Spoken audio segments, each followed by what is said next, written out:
well blown out. Steve is really old. He's 70.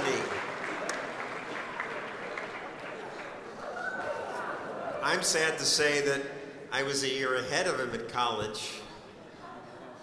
I didn't know him then, really, but I knew he was smart, and I was always immature, so I appeared younger even though I was older. And he knew much more than I did, and then I became a TV reporter, and I basically made my career by stealing his columns and articles from Forbes, because think about the business magazines. There's Business Week and Fortune, and basically it's like they were written by Lenin. They're all socialists. Thank God for Forbes. Thank you for making that happen.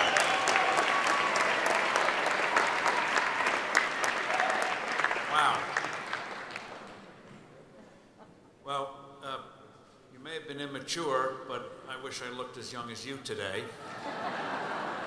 And hearing those wonderful tributes, you know, my funeral's not going to be as good as this, so I'm glad. And reminds me of my father. He had some unusual ideas, and one day he decided, he told my brothers and I that he was going to name a library at a school that one of our brothers was going to, and not to bother to ask him. But so when we went up for the celebration with my brother, who was just graduated from college, and this library was named after him, and everyone was coming up to my brother and saying, "Oh, I thought you were dead because they named something after you." And my father's philosophy was, do the naming while the person is alive so they can enjoy it. So these tributes, I'm delighted. I plan to, when I go home, show them to my 5 daughters and 4 grandchildren. 2 of them are a little young to appreciate it, but I figure if they see it 100 times, the message may get through. That despite being in proximity, maybe their dad wasn't so bad. You know, never a hero in your own home. But thank you, Kim and Edie and Jim and John, for those wonderful tributes. And one of the things, and Joanne and Mark, they were given a little tribute before, but I want to do my own. I've always told Mark he should have gotten a Nobel Prize for economics, but he's too good an economist to get such a thing.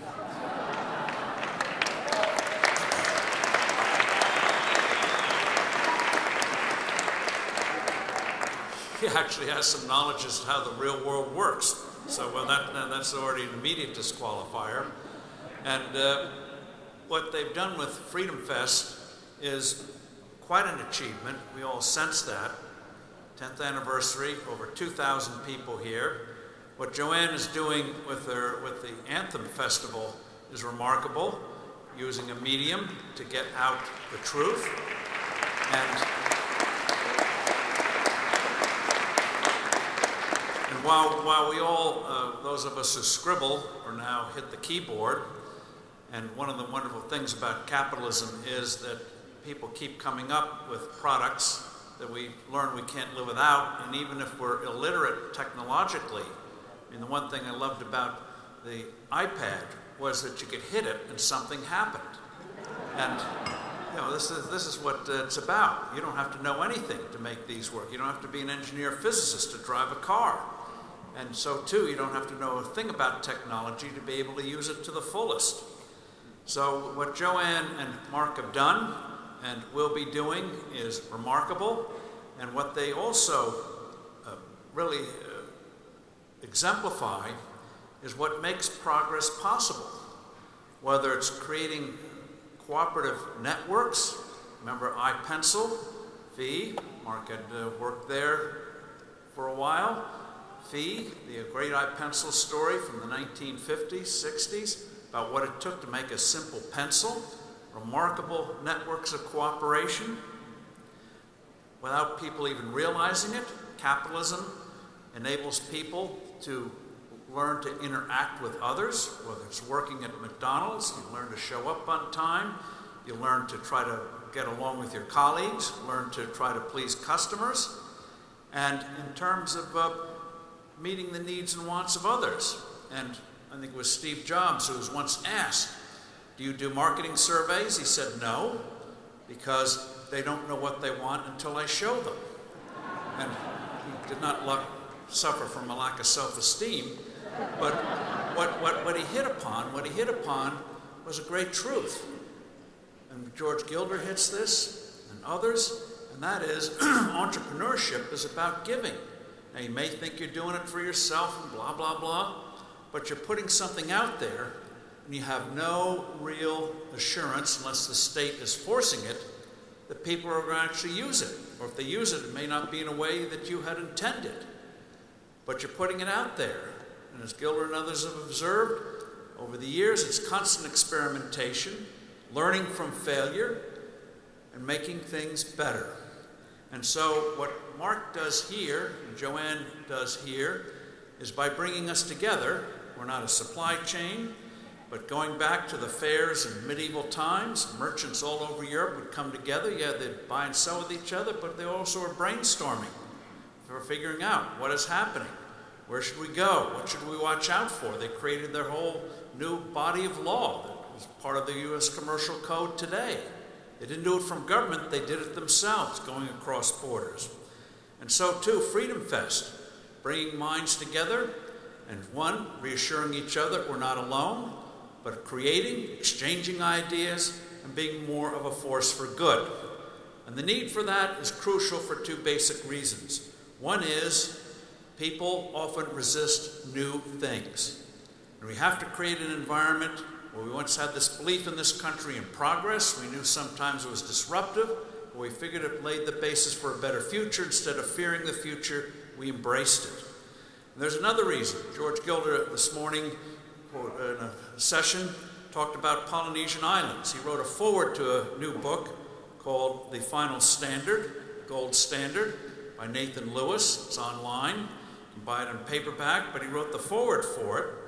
And he talked about what Margaret Mead observed years ago about these Polynesian islands, where these Polynesians once created elaborate canoes, went out, colonized, caught lots and lots of fish, very, very vibrant society.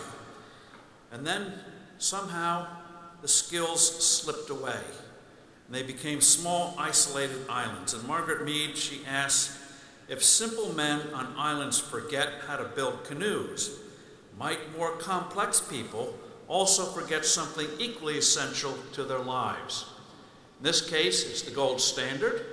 It worked, but you'd never know it from going to academic institutions or talking to economists today. It also underscores something that if people are isolated, they go backwards. They forget. And you saw it with the Polynesian Islands. Tasmania once was part of Australia. It broke away 10,000 years ago because of the Ice Age and the receding of the Ice Age. And I just want to make the point about the Ice Age and receding of the Ice Age. No one was driving SUVs to cause a thing or uncause a thing. Just make that for the record.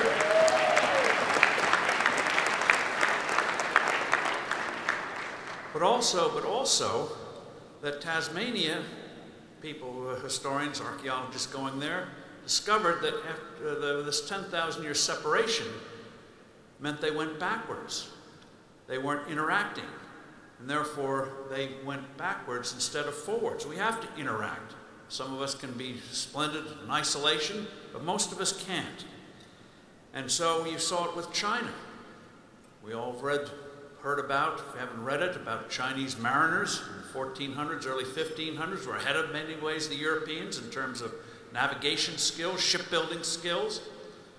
But the Mandarins in Beijing decided this was new, disruptive, caused maybe upset of social harmony or whatever bureaucratic words they used then, and they crushed it. Broke the boats up, made clear to the sailors if they sailed out of Chinese waters, don't bother to come back because we'll kill you. And then so the isolation leads to going backwards. And so it's not just learning how to fish, it's not just finding out that you missed out on boat building and the like, but also we can forget the importance of liberty. So when we hear from Jefferson and from others, each generation must defend liberty, it's not just because we should teach, but also if we don't teach, people will forget. And the proof of it is just go to American campuses today. What a tragic farce that has turned into. Danger one of tyranny in the name of liberty.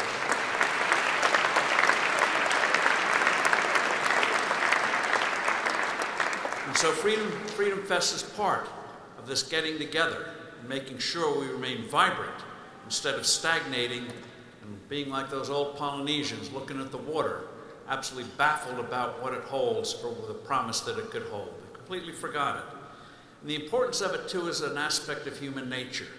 Any human nature organization will quickly forget its purpose and become inward-looking and selfish in the bad sense of the word.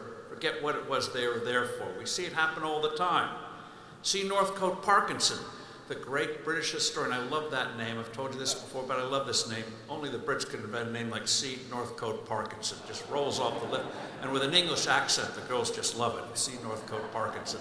If you ever change your name, keep that in mind. And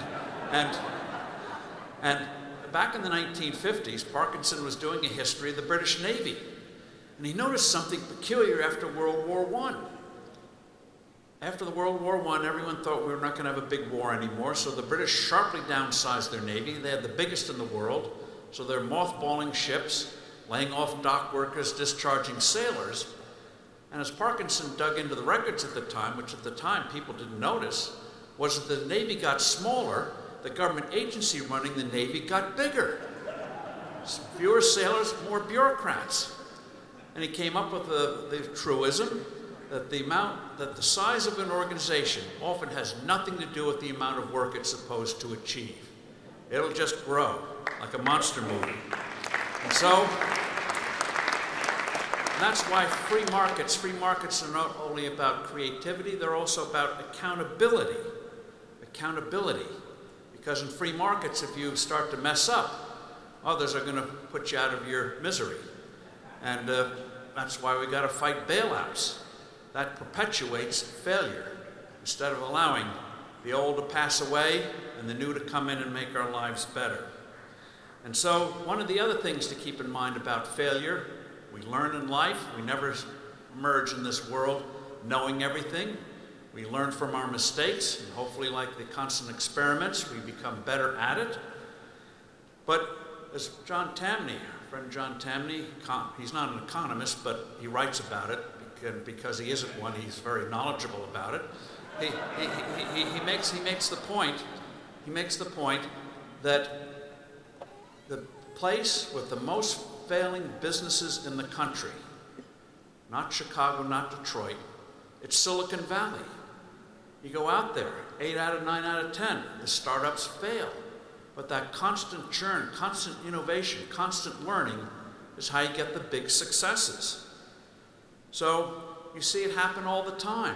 Creative destruction in the print business. What Schumpeter said, creative destruction, as I said to you a couple of days ago, the creative part is great, the destruction part's a little hard to live through, but you have to do it. But you take IBM, once subject of potential antitrust suits, dominated the mainframe industry. Then minis came along, 75% of the power, 25% of the price. Then personal computers came along. And one of the things about true free markets is you always get bubbles. Not bad bubbles, but good bubbles. Because suddenly, like in the early 80s, everyone sees that PCs are the greatest thing in the world. Didn't quite know how to use them, but we knew this was a big deal. Everyone ran into it. Then Atari, Commodore, and others went through a bust in the early 80s. So with automobiles. How many hundreds of automobile manufacturers have we had in this country? Most of them went by the wayside. Everyone saw the possibility. Only a handful succeeded. Only a handful would succeed. And even entrepreneurs miss it. Ken Olsen had founded Digital Equipment, the biggest mini company in the world, multi-billion-dollar company. He said about PCs, after this bust in the early 80s, he said, they're merely hobbyist toys. Dismiss them. Well, while companies fall by the wayside, the technology moves forward because people are constantly figuring out how to make this thing work, make it better. And PCs learn to talk to one another, network. And all the mini companies like Data General, Digital Equipment, went to the corporate graveyard. IBM itself, even though it had PCs, nearly went bust in the early 1990s. So the key thing to keep in mind about making progress is you have to have an environment where creativity can take place. You also have to meet the threats of people who don't like change. You see it with the extreme environmentalists. Anything that improves productivity in agriculture, they hate. Even Norman Borlaug, who got the Nobel Peace Prize for inventing seeds that did away with famine in India and Pakistan, literally saved tens of millions of lives, as he years later went to Africa to try to replicate this success of improving agricultural productivity. The resistance came not from locals, came from Europeans and extreme environmentalists who said, oh, you're upsetting local culture. 30-year lifespan, but hey, that they overlooked. And so he had to fight his biggest enemies, were people who should have known better.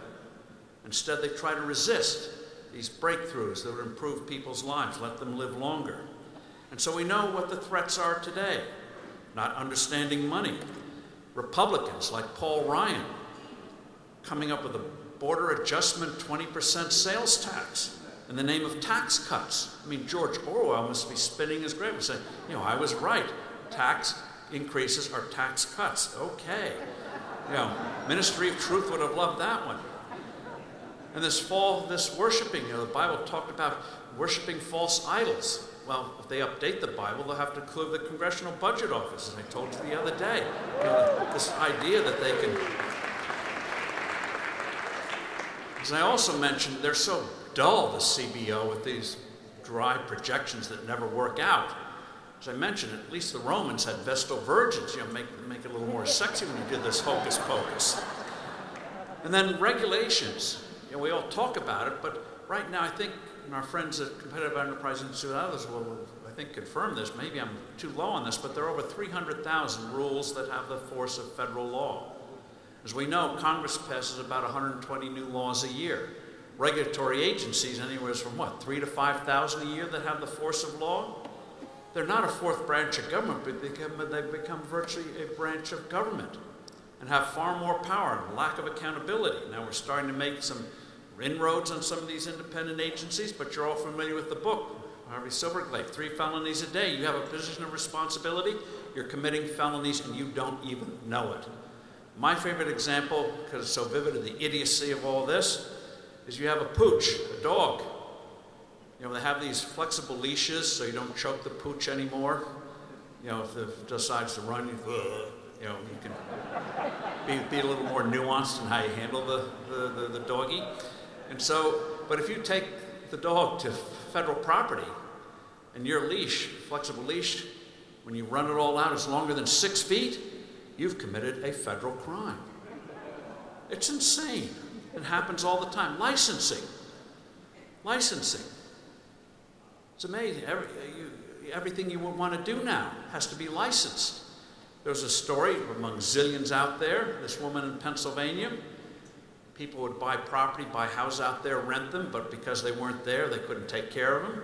Well, she decided as part-time to take care of these a couple of houses, get paid for it, but she took good care of them with the rentals and everything, so the owners were happy, they're getting rental income, the houses were kept. Then Pennsylvania came in, the Commonwealth came in and said, gotta stop. You don't have a real estate license. So she can't take care of somebody's house anymore. This stuff goes on all the time. We've seen it time and time again in areas such as healthcare, disaster. Now, in closing, let me just say, we're celebrating this year, as you know, Forbes' 100th anniversary.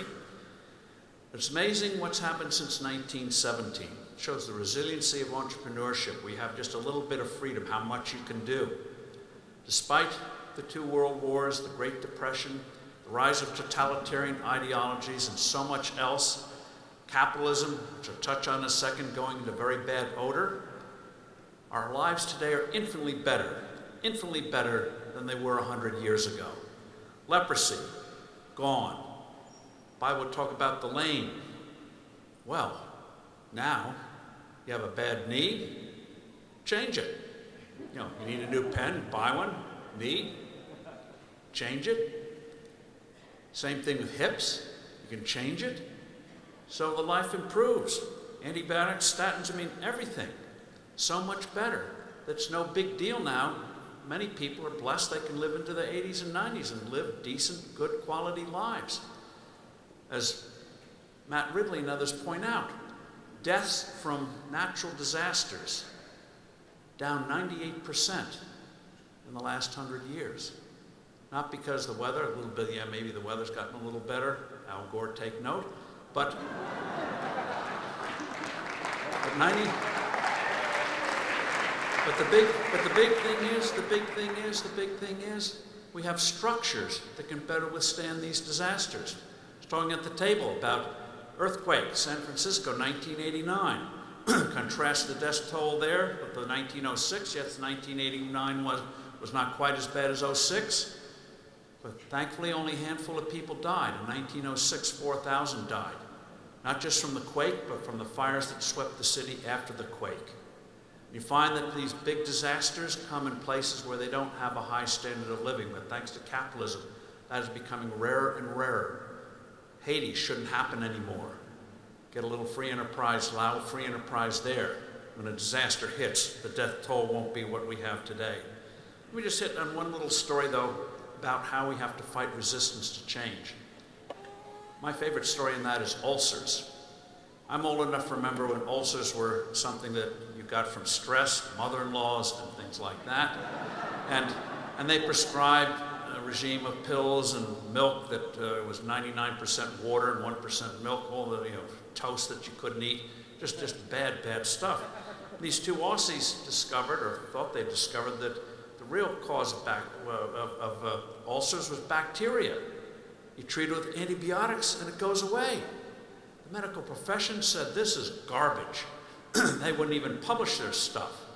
So finally one of them, Robin Warren and Barry Marshall were the ones who did this. Barry Marshall finally took a petri dish, got a sample from somebody who had ulcers, and actually drank the stuff. Gave himself an ulcer. His wife thought he was nuts. She said, "Are the kids going to catch this? You stay away from me. There's a separate room over there. Don't go near me." He said, no, not contagious. He thought it'd take a year or two to get this thing going. Turns out that in a few days he was hit with it. And he took the antibiotic and it cured. Made a great story, but even then the medical profession resisted. Finally, people accepted it, and 20 years later they got a Nobel Prize for medicine. Now this shows the progress of civilization. Not so many centuries ago, they had been burned at the stake for being male witches, or women who turn themselves into male but are really witches. And so, whether it's Norman Borlaug, the two Aussies, we got to fight to make sure these people, kinds of people, can have an environment where we embrace change. If it works, we embrace it. As has been pointed out during this conference, despite all the obstacles, every day 137,000 people climb out of dire poverty around the world. Every single day.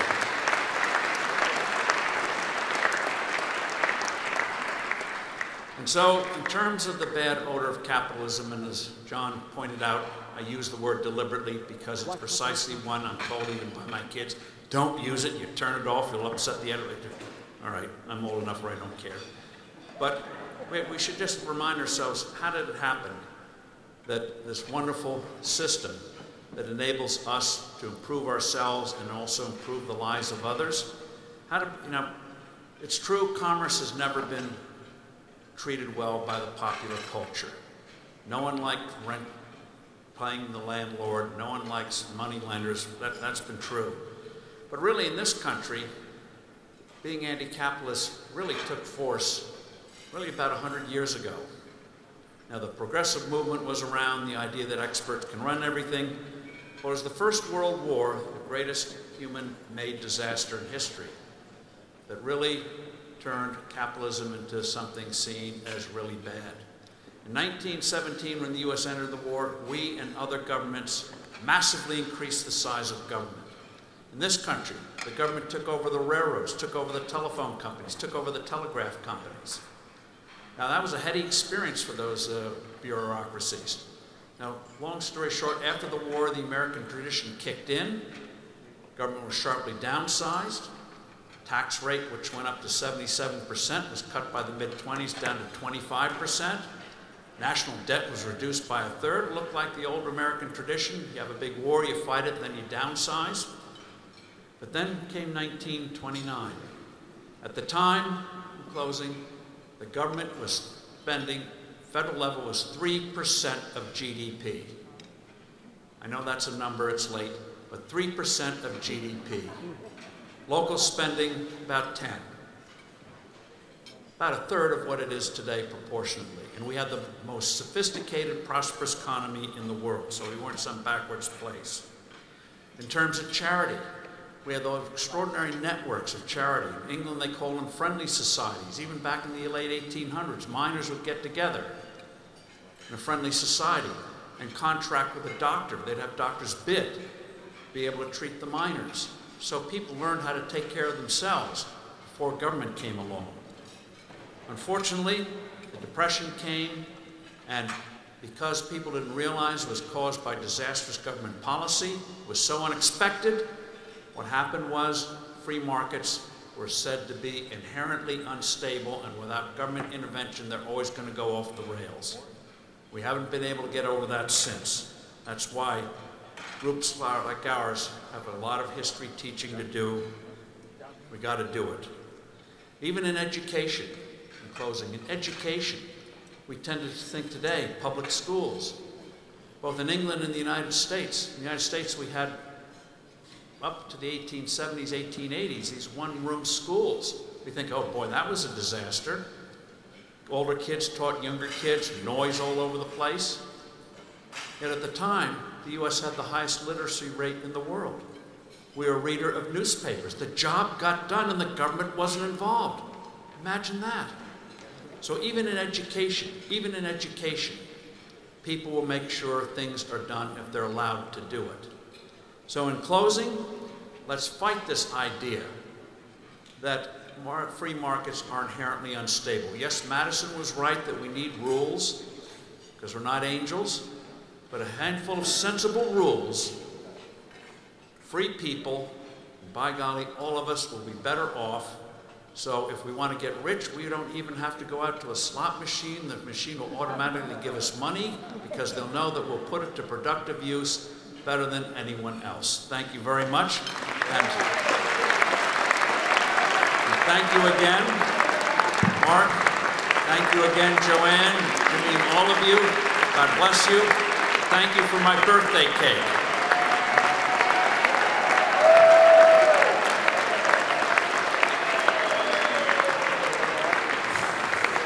Thank you, Steve Forbes. Yesterday I asked him, why are you here at FreedomFest? Why are you here at FreedomFest? Are you a libertarian? And he said, close enough.